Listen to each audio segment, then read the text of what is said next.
Zero-point energy. It's an established fact in physics that vacuum is not empty. When all matter and radiation are removed from a system, the system still contains energy and vibrations. Energy of the vacuum is called zero-point energy, or at least zero-point energy is part of the energy of the vacuum. This has been experimentally verified. The fact that vacuum contains zero-point energy was shown in Casimir effect experiment. It's been observed that two closely spaced, very small mirrors or metal plates with no electric charge in vacuum attract each other. Why? On the picture, the waves represent vibrations in vacuum, known as electromagnetic modes. The waves between the plates are restricted to certain wavelengths and therefore a certain amount of energy, unlike the other outside waves that are freely acquiring any wavelength and thus more energy to push the plates towards each other.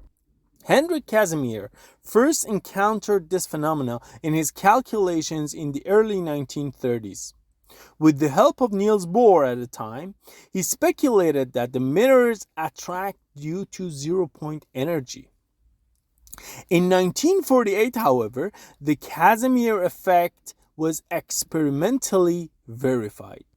We call it zero-point energy because it refers to the energy of the system at absolute zero or 0 degree Kelvin, which is about negative 273 degrees Celsius. According to classical mechanics, the energy of the system at absolute zero should literally be zero because all motions stop.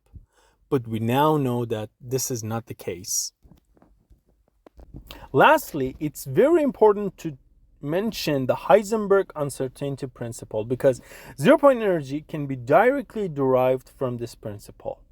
The principle states that we cannot simultaneously determine two closely related phenomena like position and velocity with precision because any system inherently has some minimum amount of uncertainty. So if you try to pinpoint a particle's position, say, or decrease its uncertainty, its vibration will vary significantly. And vice versa, if you try to measure its velocity or frequency, the uncertainty in its position will increase. Therefore, both scenarios imply ceaseless motion and energy everywhere at all times.